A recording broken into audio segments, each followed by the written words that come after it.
जिसका कभी भी अभाव नहीं है, नित्य तीनों काल में वो जैसा है वैसा ही वैसा समरस है। ऐसे पूर्ण ब्रह्म परमात्मा को सबसे पहले कोटि कोटि प्रणाम।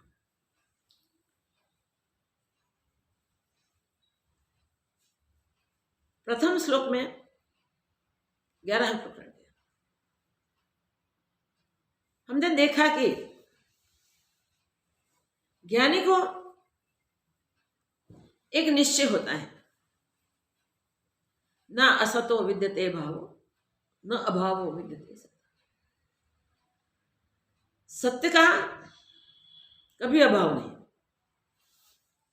और असत्य का अभाव नहीं। असत्य असत्य ही है और सत्य सत्य ही है। सत्य को सत्य के रूप से हम जान लेते हैं तब असत्य तो रहता ही नहीं। इसके लिए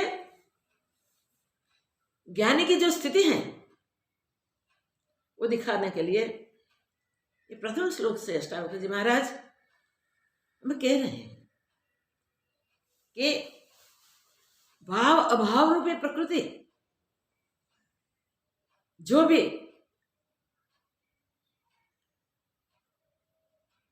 दिख रही है वो प्रकृति के वैविध्य रूप दिखने मात्र है। भाव अभाव रूप मीन्स अभी दिखता है, कल नहीं रहेगा। दिखता है फिर भी आगे नहीं था, पीछे नहीं था, वो झूठा ही है। इसीलिए ये अवस्था में भी उसे दिखता है तब भी उसे झूठा ही कहते हैं, क्योंकि प्रति क्षण वो क्षीण होता जाता है।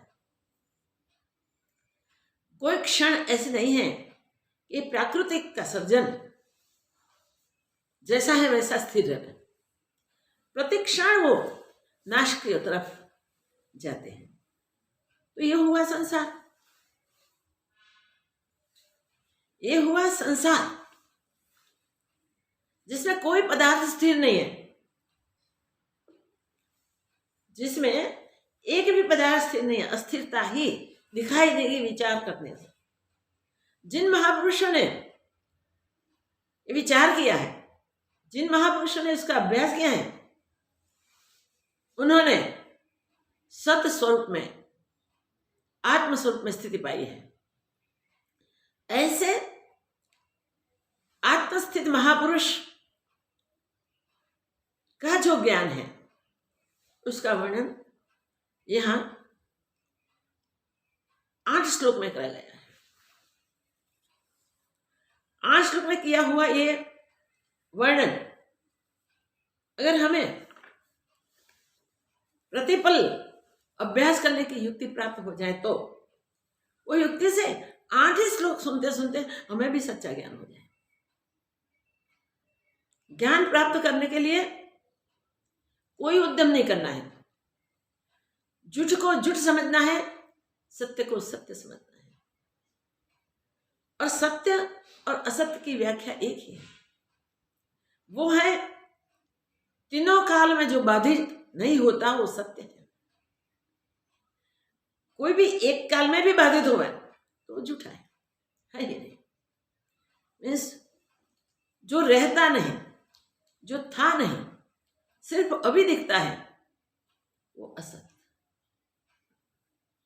जो इस संसार उत्पन्न नहीं हुआ था तब भी था, संसार प्रलय को प्राप्त हो जाएगा तभी भी होगा, और अभी संसार दिख रहा है तभी भी वो तो है ही। कैसे समरूप है, शांत रूप है। ऐसे शांत रूप की अनुभूति जिसका अंतस्करण शांत हो गया है उसे ही होता है। तो याद रखें कि भाव अभाव विकारश्च स्वभावात् इति निश्चय, निश्चय से होता रहता है। ये भाव अभाव रूप जो विकार हैं सृष्टि के, उत्पत्ति और विनाश, तो जिसकी उत्पत्ति होती है और जिसका विनाश होता है वो नाशवंत है, तो वो सत्य नहीं है। जब तक हमें ऐसे पदार्थ भी सत्य लगते हैं तब तक हमें ज्ञान नहीं होता। ज्ञान का पुरुषार्थ करते करते करते करते जब ये समस्त सृष्टि जो उत्पन्न हुई, जो सामने फैली हुई दिखाई देती है, वो भी नाशवंत है, ऐसा देखते देखते देखते नाशवंत शाश्वत क्यों दिखता है, वो प्रश्न उठेगा। नाशवंत को शाश्वत कैसे हम मान लेते हैं? हम सिर्फ वर्तमान को देखते हैं, हम सामने जो दिखता है उसे देखते हैं, तब विचार करें। इतनी सुंदर सृष्टि जो है वो पैदा नहीं थी तब नहीं थी, और पैदा हुई तो वैविध्यपूर्ण, आकर्षण करने वाली, किसी के मन को खींचने वाली, सुंदर भाषित होती है। मगर प्रलय काल सोचे, अब तक कितने प्रलय हो गए, उस समय का चिंतन करें। उससे पहले के जो सृष्टियां उत्पन्न हुई थी वो कैसे नष्ट हुई प्रलय काल में, वो सोचे, तो हमें निश्चय हो जाता है कि ये सृष्टि भी रहने वाली नहीं है, एक दिन चली जाएगी पूर्ण रूप से। मगर वो तो प्रति क्षण क्षण होती जा रही है। पैदा हुआ नन्ना मुन्ना बच्चा, उसी क्षण से बढ़ता है, हम देखते हैं, खुश होते हैं। मगर हम उसका जन्माक्षर बनवाते हैं ना, तो कोई ज्योतिष को नहीं पूछते कि मरेगा या नहीं मरेगा। ये हम सब जानते हैं कि मरने वाला ही है, कब मरेगा वो हम नहीं पूछते, क्योंकि निश्चय है।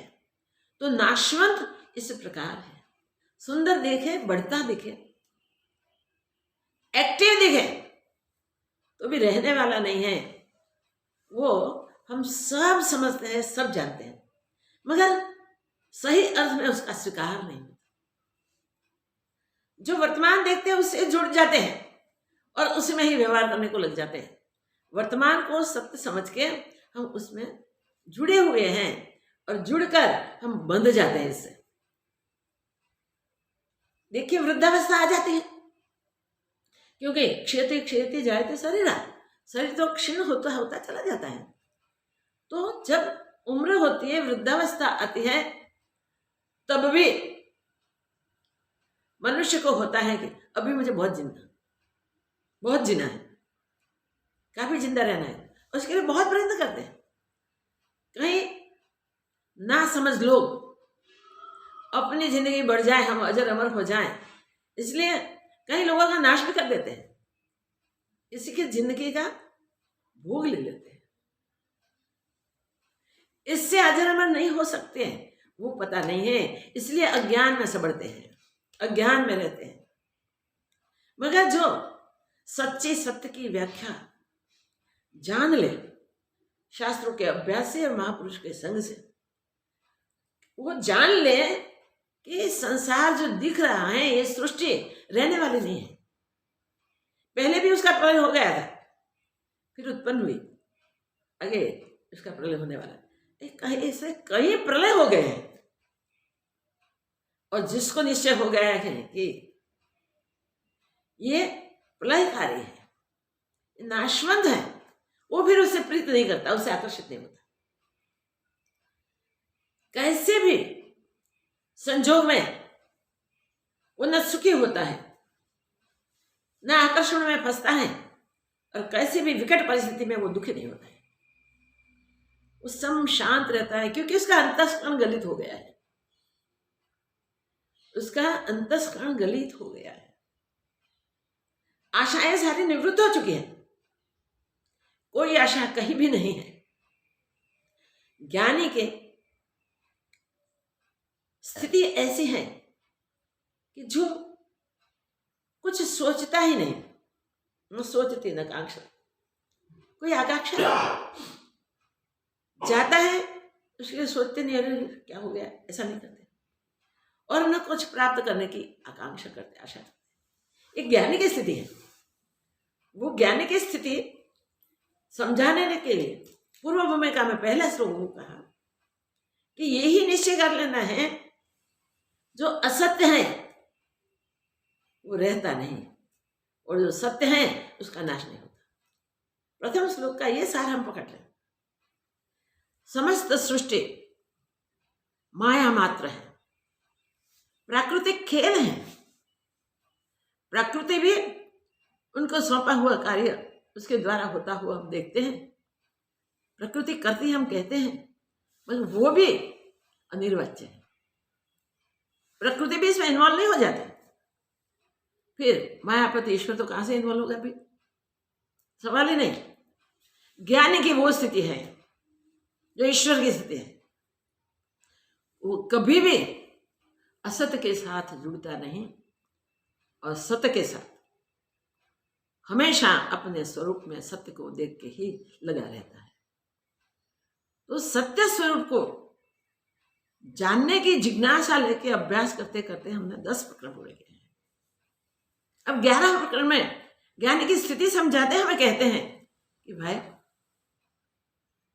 ये स्थिति में सबसे पहले सत्य असत्य के बीच तुलना करें। संसार के सब पदार्थ जो आप देखते हैं वो सब देखे और फिर सोचे रहने वाला है, तीनों काल में जैसा है वैसा ही रहेगा। तुरंत हमें पता चल जाएगा नहीं भाई ये तो प्रतिक्षण क्षीण होता जा रहा है। बढ़ता दिखे तो बढ़ता नहीं, क्योंकि जो क्षीण हो रहा है वो बढ़ेगा कैसे? दिखता है हमें, वो भ्रांति है हमारी। वो दिख रहा है पदार्थ के रूप में, उसको हम सत्य मानते हैं, वो भ्रांति से होता है। मगर वास्तविक रूप से विचार करें तो इसका सत्य स्वरूप क्या है? तो समस्त संसार का सत्य स्वरूप आत्मा ही है, जिसमें से ये सब उत्पन्न हुआ है। मगर वो कुछ उत्पन्न नहीं करता, किसी का नाश भी नहीं करता, कुछ नहीं करता है। वो अपने आप में अपने स्वभाव में स्थित हो जाता है। ऐसे महापुरुष हमेशा सृष्टि की उत्पत्ति और प्रलय में, इस प्रकार शरीर की उत्पत्ति और शरीर के नाश में, प्राकृतिक उत्पत्ति और प्रकृति के पदार्थों के नाश में कभी भी सत्य बुद्धि नहीं करता। निश्चय कर लेता है सब नाशवंत है, कुछ सत्य नहीं है। सत्य क्या है? वो सर्वत्र सब में अपने आप को ही देखता है। वो उसका अपना आपा जो है वो सत्य है। आत्मभाव में स्थिति बनती है तब वो देखा जाता है, तब तक दिखाई नहीं देता। तो आत्मभाव में जब स्थिति होती है तब क्या होता है? वो शांत हो जाता है, स्थिर हो जाता है। ये निश्चय जिस महापुरुष का हो गया है वो परम शांति को प्राप्त होता है। पहला श्लोक कहता है ज्ञानी ज्ञान होते ही परम शांति को प्राप्त होता है। अब दूसरा श्लोक में क्या कहते हैं? दूसरे श्लोक में कहते हैं कि भगवान सब कुछ बनाते हुए भी कुछ भी नहीं बनाते, मगर वो भगवान स्वरूप को जिसने जान लिया, आत्म स्वरूप को जिसने जान लिया, वो ज्ञानी पुरुष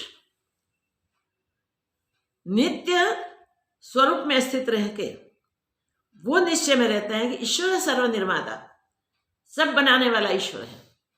ईश्वर कैसे बनाता है, किस आश्रय से बनाता है, वो नहीं देखता।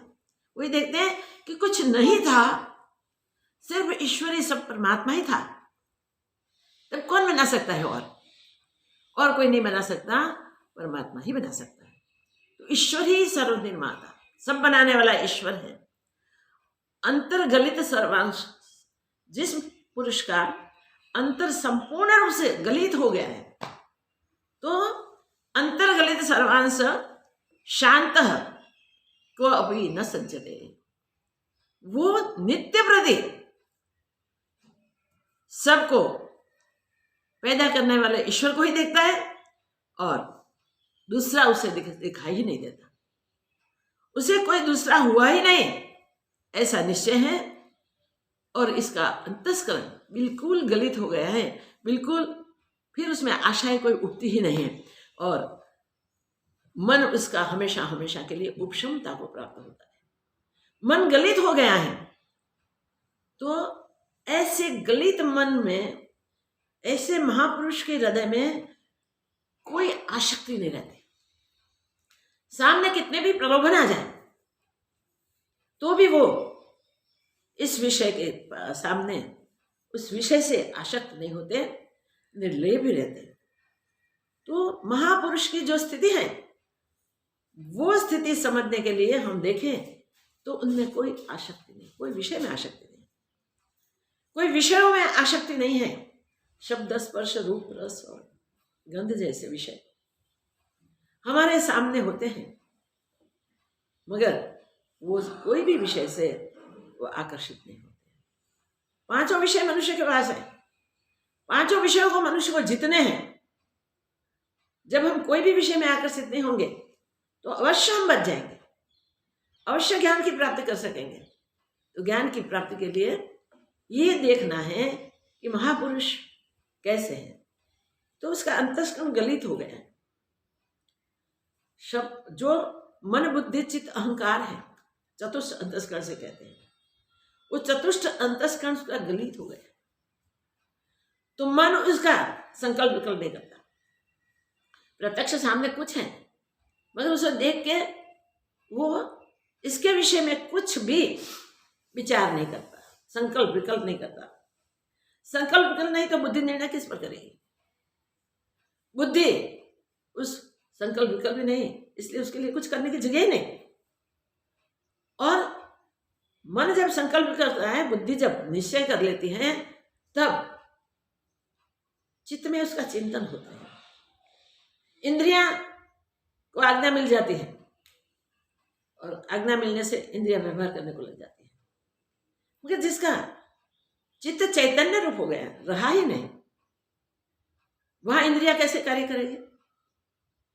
और अहंकार, जो देहाभिमान हमारा है, वो देहाभिमान हमारा वहां गलित हो गया होता है।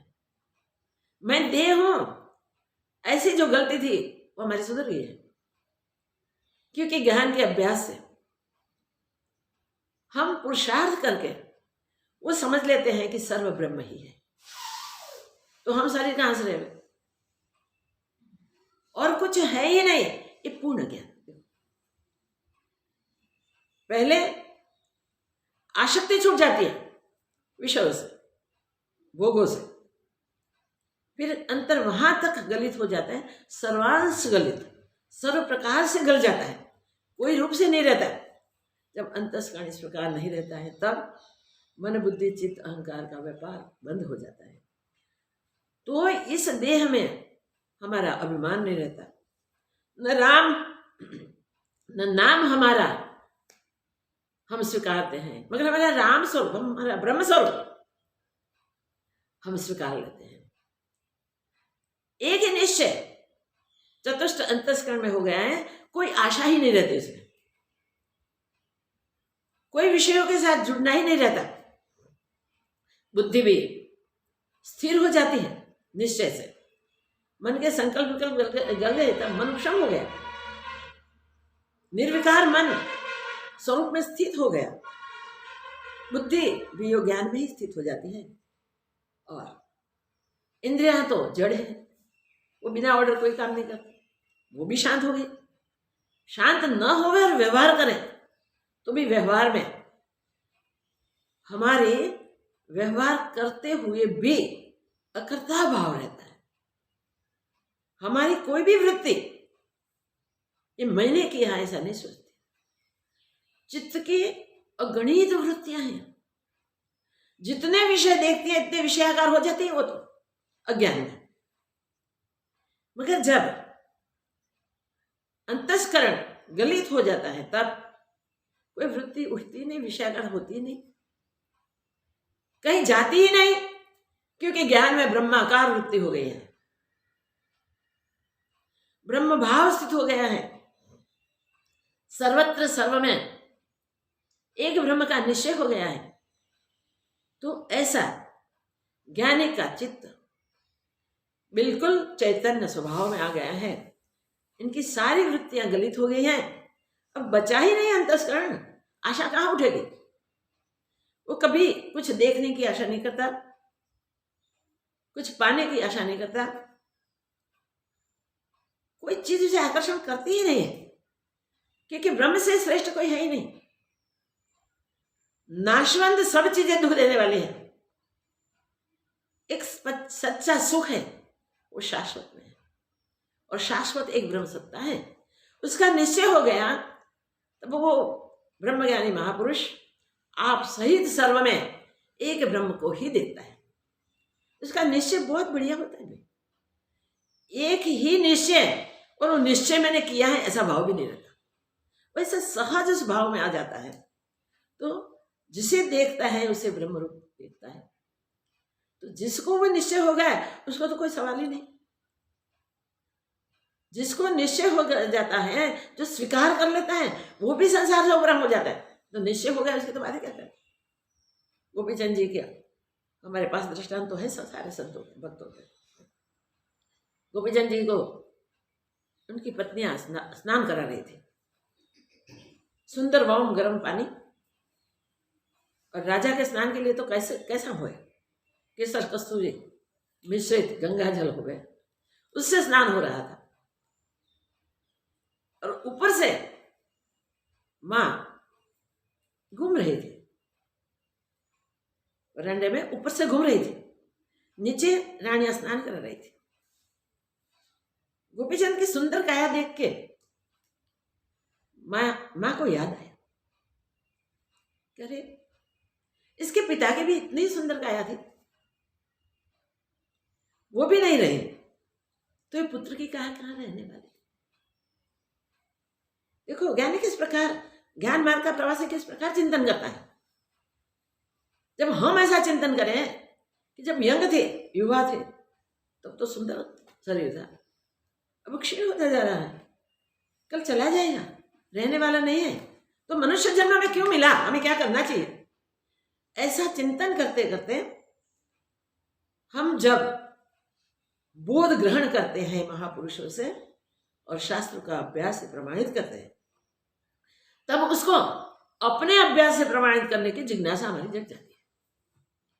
हमें भी वही होता है कि भाई ये रहने वाला शरीर नहीं है, तो जाए उससे पहले जन्म मरण फिर ना हो, ऐसा कैसे करें।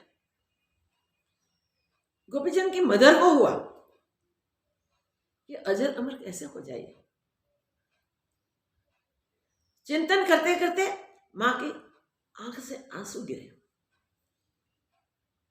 और ये निर्मल जल नाते नाते तो ठंडा हो गया था। उसी समय पे उसके बैक में मां का अश्रु पड़े, गर्म पानी, अश्रु गर्म होते हैं, उसका अनुभव हुआ। ऊपर देखा, किसने, मां आपको किसने मारा, किसने सुनाया, किसने कुछ किया, आपका अपराध किसने किया। मां बोलो, मां बताओ। नाते नाते म्यान से तलवार निकाले, मेरी मां को दुख पहुंचाने वाला है कौन। राजा थे, सब कुछ कर सकते, बार बार मां को पूछा, फिर मां ने बोला, बेटा तूने ही मुझे दुख पहुंचाया। अच्छा मां, मैंने कैसे, मैं तो स्नान कर रहा था।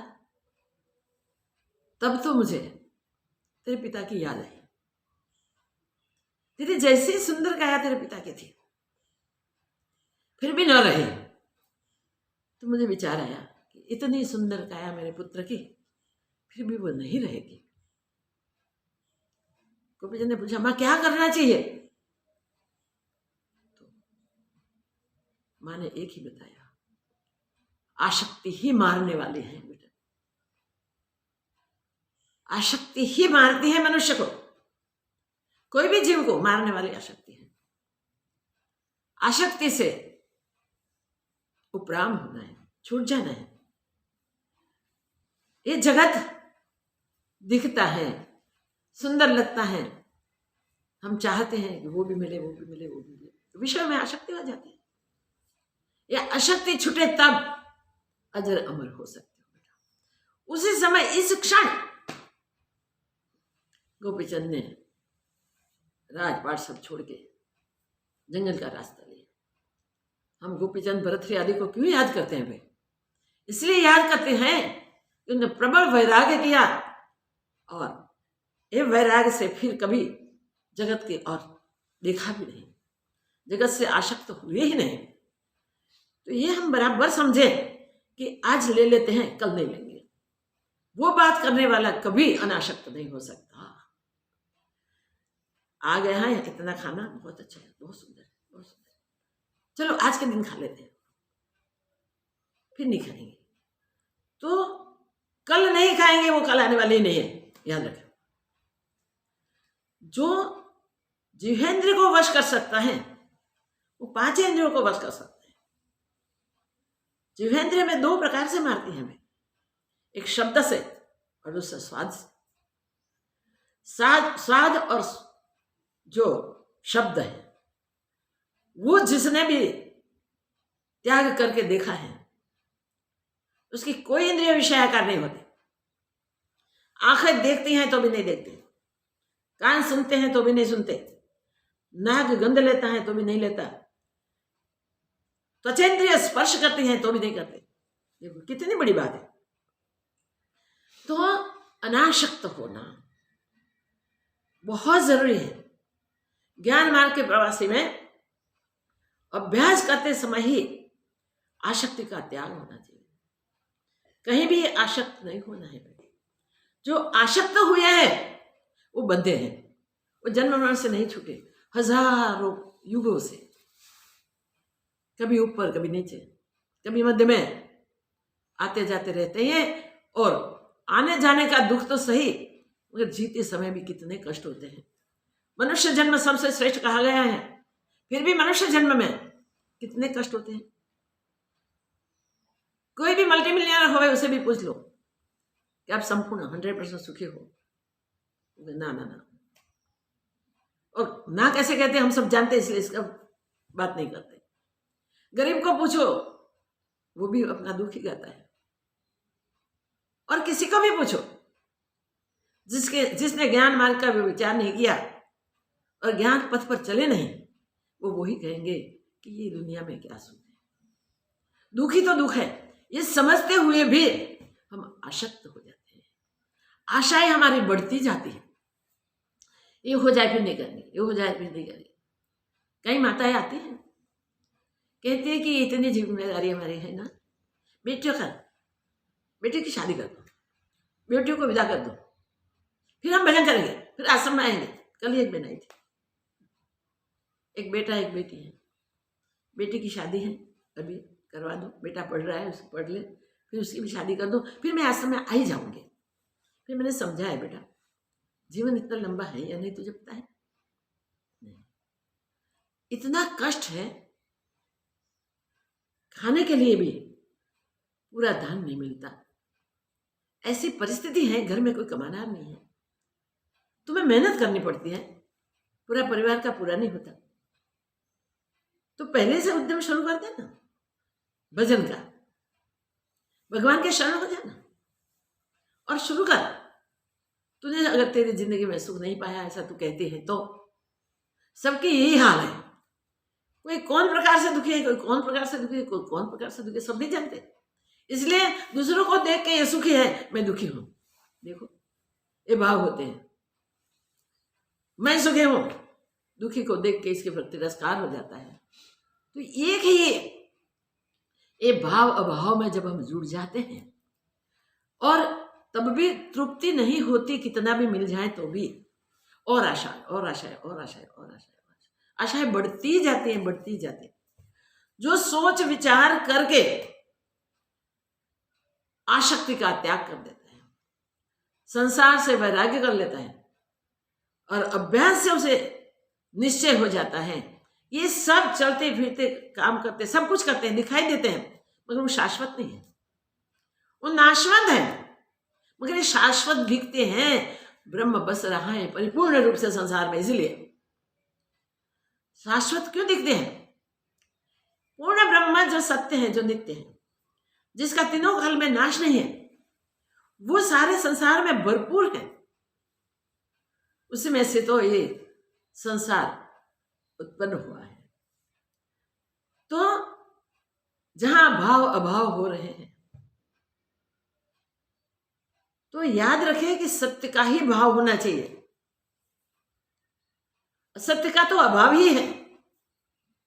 सत्य का भाव जब तक हम निश्चय नहीं करेंगे, तब हमको सत्य की प्रतीति नहीं होगी, सत्य का ज्ञान नहीं होगा। द्वितीय श्लोक में हमें यह बताया गया है, अंतस्करण में से जब सब आशाएं छूट जाती है, अंतर गलित हो जाता है, अंतर रहता ही नहीं, मन बुद्धि चित्त अहंकार शांत हो जाते हैं अपने ब्रह्म स्वरूप में, तब ये सब छूटता है। और जब ये सब छोड़ने के अभ्यास करते हैं, दृढ़ अभ्यास, प्रबल अभ्यास, तब देखिए आशाएं छूट जाती हैं और अनासक्त भाव दृढ़ीभूत होता है। फिर कहीं भी हुआ, कितने भी भोगों के बीच रहोगे, तो भोग आपको स्पर्श नहीं करें। जैसे सुखदेव जी को भोग ने स्पर्श नहीं किया था, जनक महाराज ने अपने खुद के राजा के जो भोग थे वो सब खुले रख दिए थे, इसको भुगताओ, फिर मेरे पास ले आओ। कोई विषय की और दृष्टि सुद्धा नहीं डाली, भोगों के बीच भी कोई आसक्ति नहीं। एक ही ज्वलंत जिज्ञासा, कब जनक महाराज मिले और कब मुझे बोध करें, कब मुझे ज्ञान हो जाए। ऐसी ज्वलंत जिज्ञासा जब हमारे में पैदा होती है, अभ्यास तो बहुत किया हुआ था सुखदेव जी, व्यास पुत्र थे, ज्ञानी के पुत्र थे, ब्रह्म ज्ञानी के पुत्र को भी शंका थी, क्या सत्य क्या असत्य। देखिए पिता ने भेजे कि जनक महाराज एक ही ज्ञानी है और कोई ज्ञानी नहीं है, भाई तेरी बात सही है, हम तुझे नहीं समझा सकेंगे, तू वहां जा।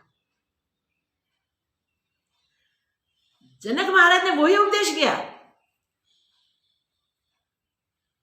तब सुखदेव जी ने बोला, मैं भी यही जानता था, मेरे पिताजी ने भी यही उपदेश किया है और आप भी यही कहते हैं, मगर मेरा समाधान नहीं होता। तब जनक महाराज ने अपने मंत्री सिपाहियों को बुला के बोला कि एक बार उनको जनकपुरी दिखा दो और फिर वापिस आवे, तब मैं उसे उपदेश करूं, मैं बिजी हूं। और बोला कि सुखदेव के हाथ में पूर्ण भरा हुआ तेल का कटोरा दे देना। ऐसे हुआ, वो तेल का कटोरा हाथ में दिया और कहा कि इसमें एक बूंद नीचे गिरेगा तो उपदेश नहीं होगा। समझ गए ना? वो पूरे जनकपुरी देख के वापिस आए और पूछा, जनकपुरी देखिए। हाँ महाराज, कैसे? ये तेल के कटोरे के केंद्र जैसे, ऐसे तू जो जानता है वो, तेरे पिता ने उपदेश किया वो और मैंने उपदेश किया वो, उसमें केंद्रित हो जाओ, सारी वृत्तियों को इसमें केंद्रित कर दो। ब्रह्म सत्ता में जब हम केंद्रित नहीं होंगे, चित्त की वृत्तियां जो विषयाकार होती है, सारे जगत में घूमती हैं, वहां से खींच के ज्ञान में स्थिर नहीं करेंगे, तब तक अंतर्गलित नहीं होता। अंतर्गलित नहीं होता तब तक कहीं ना कहीं ज्ञान प्राप्ति की भी आशा थी ना। अरे तू स्वयं ज्ञान स्वरूप है। जब केंद्रित हो गई वृत्ति, तब ज्ञान होना मुश्किल नहीं होता, इसी मिनट ज्ञान हो जाता है।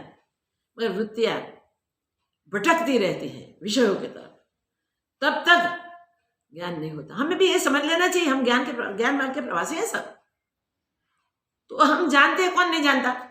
सब विद्वान हैं, सब जानते हैं, शास्त्रों का बहुत अभ्यास किया है, और शास्त्रार्थ में आई थिंक निपुण है।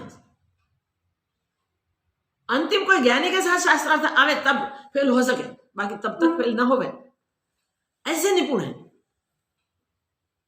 तो याद रखें कि बंदी जैसा जनक महाराज के दरबार के सैकड़ों विद्वानों को, पंडितों को हरा दिए थे जिसने, वो भी अष्टावक्र जी के सामने हार गया क्योंकि पूर्ण ज्ञान नहीं था। ऐसा पूर्ण ज्ञान जो जनक महाराज को मिला है वो अष्टावक्र के बोध से।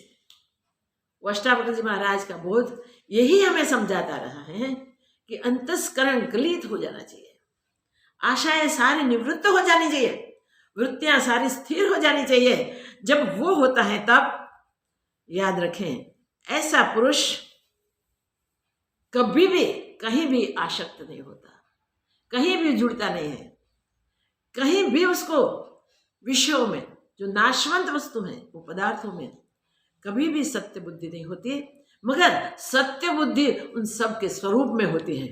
तो ब्रह्म स्वरूप ही सत्य है, जगत मिथ्या। हम बच्चा बोलते हैं ब्रह्म सत्य जगत मिथ्या, ब्रह्म सत्य जगत मिथ्या, इतने बड़े हो गए तो भी जो इसका मीनिंग दृढ़ नहीं हुआ।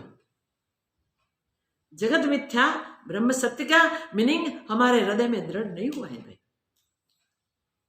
क्यों नहीं हुआ? कि हम जगत को भी सत्य मान के चलते हैं और ये सत्संग सुनते हैं तब भी मानते हैं कि हाँ ये भी बिल्कुल सच्ची बात है, सच्ची बात है, सच्ची बात है। पर कब तक रहता है वो?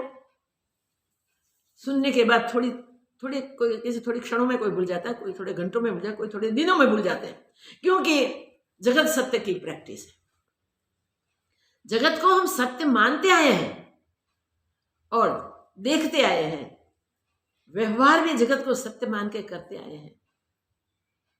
उन व्यवहार से हम जो जगत में माने हुए व्यवहार से, देखे हुए व्यवहार से हम आकर्षित होते ही हैं।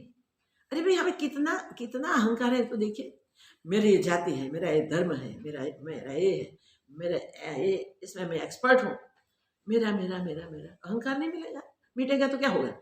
कुछ होने वाला नहीं है। मानते हैं, परिचय कोई पूछे, महापुरुष पूछते भाई आपका परिचय तो दो, और लोग देते भी है परिचय, बट लौकिक परिचय होता है, कोई पारलौकिक परिचय नहीं दे सकते, कोई सत जो है वैसा ही वैसा परिचय नहीं दे सकते भाई। वहां तकलीफ है।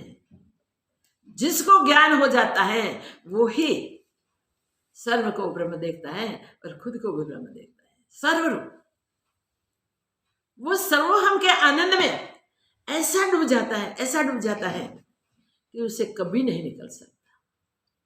वो आनंद महासागर ऐसा गुगलता है, ऐसा गुगलता है, ऐसे गुगलता है कि जिसमें स्थित हुआ कभी बाहर आने की इच्छा नहीं करता।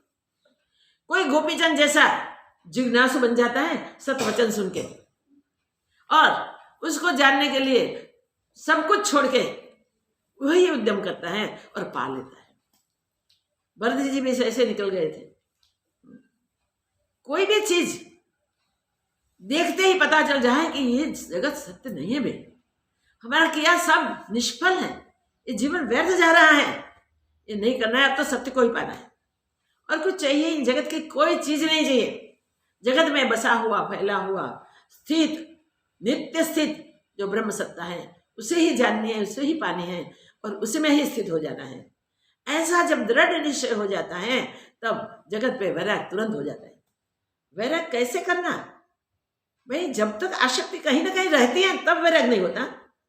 आसक्ति को उठा ले हम, फिर कभी भी न आवे, इस प्रकार से हमारी आसक्ति विषयों से छूट जाए तो अनासक्त हुआ वो मनुष्य परम शांति को प्राप्त होता है, परम सुख को प्राप्त है। सच्चा सुख उसे मिलता है भाई। सबको, सबके भाग्य में सच्चा सुख नहीं है। कोई थोड़ा कुछ मिल जाए, हाँ माने उससे थोड़े ज्यादा पैसे मिल जाए ना तो भी खुश। वाह, भगवान ने बहुत दया कर। हमें नहीं सोचा था कि हमें इतना मिलेगा, हमें तो सोचा था इतना मिल जाए तो ठीक, तो काफी मिल गया। वो कितने दिन रहता है? काफी मिला, काफी मिला, काफी मिला। कुछ दिनों के बाद कोई आकर्षण आ जाता है, इसमें से इतना और मिल जाएगा, तुरंत उसकी ओर भागते हैं। तो संतोष तो हुआ ही नहीं, संतुष्ट है ही नहीं। महापुरुष, ज्ञानी पुरुष, उसके शरीर पे लंगोटी के सिवा और कुछ नहीं होता। कई महात्माओं जंगलों में जो पड़े रहते हैं, बाहर आते ही नहीं है, इनके शरीर पे एक धागा भी नहीं होता, कभी किसी चीज की आशा नहीं करते। प्राकृतिक प्रवाह उसे नहीं हैरान करते, ऐसा नहीं है। प्राकृतिक जो चेंजेस आते हैं वो महापुरुष को भी स्पर्श करते हैं, मगर उनको दिखते ही नहीं, तो कैसे स्पर्श करेंगे। जैसे बहुत कड़ी ठंड है, चलो तेरे हिमालय में देखे हम, बर्फ गिर रहा है, हिमालय में भी बहुत संत रहते हैं जो कभी बस्ती में आते ही नहीं, पब्लिक में आते ही नहीं है, तो वो कैसे रहते हैं वहां, कल्पना नहीं कर सकते, देखा ही नहीं तो कैसे रहते होंगे। वो सोचते तो हम कांपते हैं। अरे भाई, जहां न पहनने के लिए वस्त्र है, न ओढ़ने के कुछ है, सोने के लिए कोई व्यवस्था है, खाने पीने की भी कोई व्यवस्था नहीं, फिर भी फिक्र नहीं। देखो ऐसे महापुरुष ब्रह्म जिज्ञासा लेके रहते हैं, जीते हैं, और ब्रह्म अनुभूति के बाद उसी में ही स्थित रहते हैं, उसकी ही मौज लेते रहते हैं। तो ऐसे जीवन मुक्त पुरुष ज्ञानी होते हैं, जो कहीं भी रहे, कभी भी किसी में आसक्त नहीं होते। इसके हृदय में कोई आशा नहीं होती भाई, कोई विकास की, कोई आगे बढ़ने की, कुछ प्राप्त करने की भावना उसके हृदय में कुछ भी नहीं होती। अनासक्त मीन्स कहीं भी आसक्त न हो। एक कोई पुष्प देवे, पुष्प की सुंदर सुगंध देके उससे आसक्त होवे नहीं। कोई सोने का ढेर कर दे नहीं। ऐसा भी नहीं है कि तवंगर लोग ही प्राप्त कर सकते हैं, उसके पास सब है तो संतुष्ट हो गए, नहीं, उनको ज्यादा लोभ होता है। तो जब तक ये लोभ मोह आदि षट विकार नहीं छूटेंगे, तब तक अनासक्त होना बहुत मुश्किल है। तो भोगा शक्ति छूट जानी चाहिए। विषयों के पीछे अंधे होके जो भागते हैं भोगों के लिए, वो खुद भोगों से भुगता जाते हैं, खत्म हो जाते हैं। फिर भी सावधान नहीं होते तो कुछ नहीं पाते। जो सावधान है उसके पास कुछ भी नहीं है। कई महापुरुषों को हमने देखे हैं, वो कभी भी भोग के लालच में गिरते नहीं थे। स्वामी कृष्णानंद जी की बात मैं कई बार कहती हूँ, जो आश्रम में जाए उसको लड्डू खिलाते हैं, अच्छी अच्छी वानगी बना के लिए कह देते थे किचन में।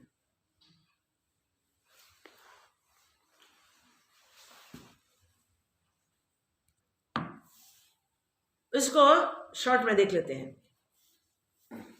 संतों का स्वभाव क्या होता है? अनासक्त हमें करने के लिए वो व्यवहार ऐसा करते हैं जिस व्यवहार से समझदार मनुष्य ज्ञान को प्राप्त कर सके, समझ जाए। तो वो हमेशा सब्जी बैंगन की, अगर तो भाजी और बाजरे की रोटी ही खाते थे। बहुत आग्रह करे तो कभी छाछ ले लेते थे बटर में। पूरा जीवन यही खाया। इस वजह से कोई विरल ऐसे निकले, उसने बोला कि ये भी बाप जी छोड़ते हैं स्वाद, तो हमें भी स्वाद छोड़ देना चाहिए।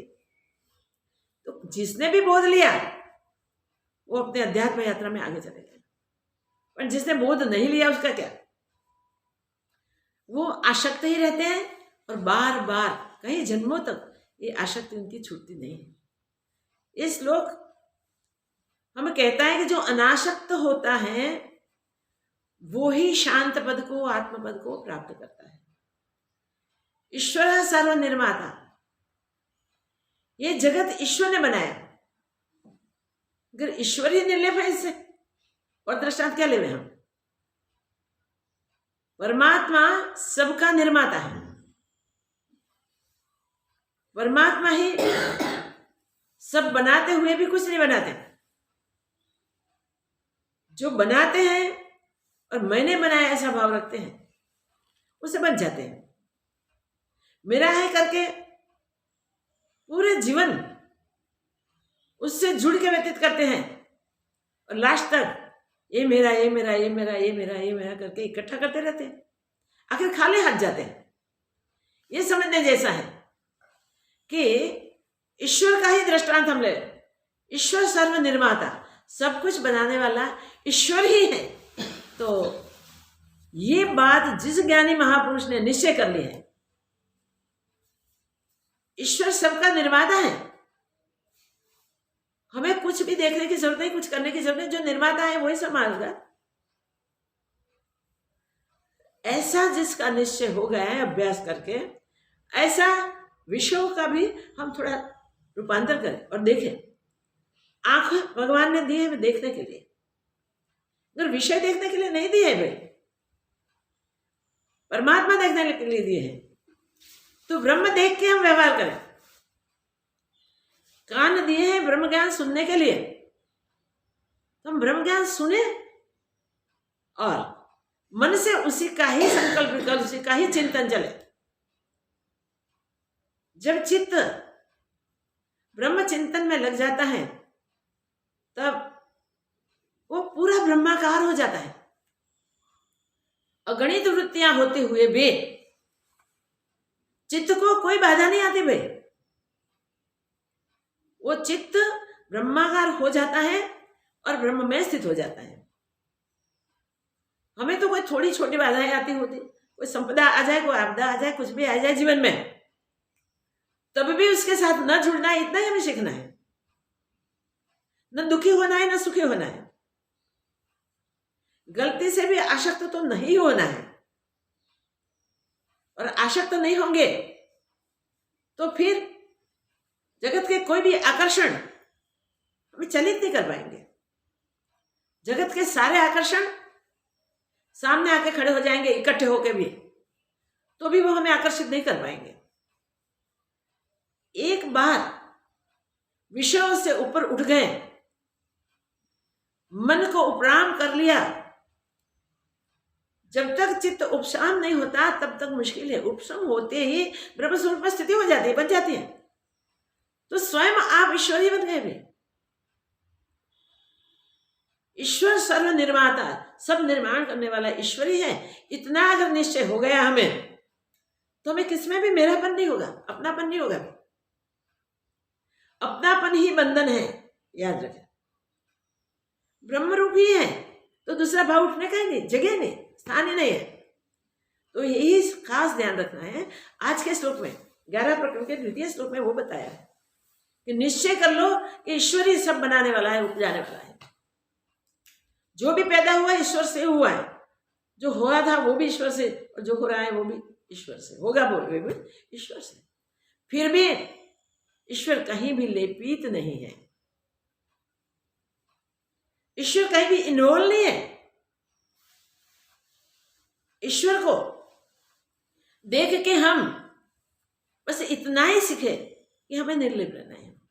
कई दृष्टांत ईश्वर ने रखे हुए, हम अभ्यास कर रहे हैं तो हम ईश्वर का ही दृष्टांत ले रहे हैं, नहीं तो कई दृष्टांत है।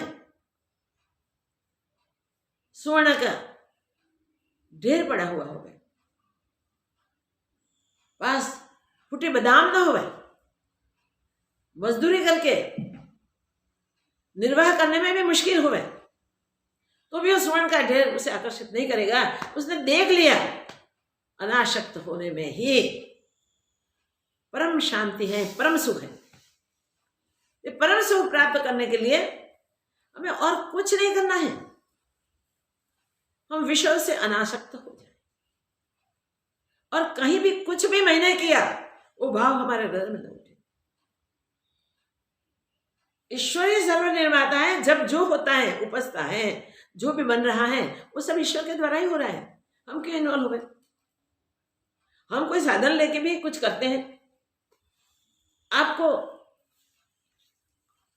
खाना पकाना है तो कितने बर्तन चाहिए, वो भी इकट्ठे करते हो, सामग्री भी इकट्ठी करते हो, अग्नि प्रकट करते हो, वस्तुओं से, बर्तनों से और सामग्री से आपकी कला प्रत्यक्ष तैयार कर देते हो, सुंदर मेजबानियां वानियां बना देते हो। ये सब सब खाते हैं, मौज करते हैं, प्रशंसा करते हैं, सब करते हैं, मगर उसमें उपयोग में लिए हुए बर्तन कभी कहते हैं मैंने किया, मैंने इसका स्वाद लिया, मैंने खाया, वो जैसे स्वाद नहीं लेते बर्तन, वैसे प्रारब्ध वेग से हम जहां भी निमित्त बने वहां अपने आप को निमित्त मात्र समझे, हम इन्वॉल्व ना हो जाए, ना हम साधन बने ना हम साध्य बने, कुछ भी नहीं। जैसे साधन में सब कुछ बनाते हुए भी साधन इससे लेपित नहीं होता, इससे आकर्षित नहीं होता, इससे आसक्त नहीं होता। बर्तन वही बर्तन साफ करके रख दो, क्लीन नीट, क्या बनाया पता ही नहीं। इससे इस प्रकार परमात्मा ही बनाता है, और परमात्मा जो जो बनाता है उसमें कहीं भी वो जुड़ा नहीं है, सदैव निर्लेप, जैसा है वैसा ही वैसा है। वैसे हम हर कार्य में हमारे प्रारब्ध के अनुसार हमें जो भी मिले करने के लिए वो स्वाभाविक कर लें, वो सब स्वाभाविक होता ही है, मगर हम इन्वॉल्व हो जाते हैं। ये शरीर आदि के साधन, मन बुद्धि आदि के सब साधन, ये साधन है, ये साधन हमको भगवान ने देके भेजे हैं। चतुष्ट अंतस्करण है, उसको गलित करने का बोल दिया, अनासक्त कर दो, इसमें से आशा कोई उठेगी नहीं, उससे आशा कोई होगी नहीं। तो ऐसे इच्छा ही नहीं जिसके, उसके लिए आपको क्या करना है? जिसकी इच्छा ही नहीं उसको पाने के लिए आपको कुछ करना नहीं, तो कर्म नहीं तो बंधन नहीं, बंधन नहीं तो मुक्त हो। जीवन मुक्ति मौज वहां से शुरू होती है। जीवन मुक्ति की लहर तब आती है जब हम अनासक्त हो जाते हैं, कहीं भी जुड़ते नहीं है। विषय कोई भी देखने के बाद भी, और विषयों के लिए ऑफर हो जाए, आपके लिए आपके लिए आपके लिए आपके लिए, तब भी हम उसमें प्रवृत्त न हो जाए। हम सदैव सब कुछ व्यवहार करते हुए भी कर्तापन निकाल के भोगते हैं, ऐसे दिखे तब भी भुगतने का भाव नहीं है, तो वो करते हुए अकर्ता है, भोगते हुए भोगता है।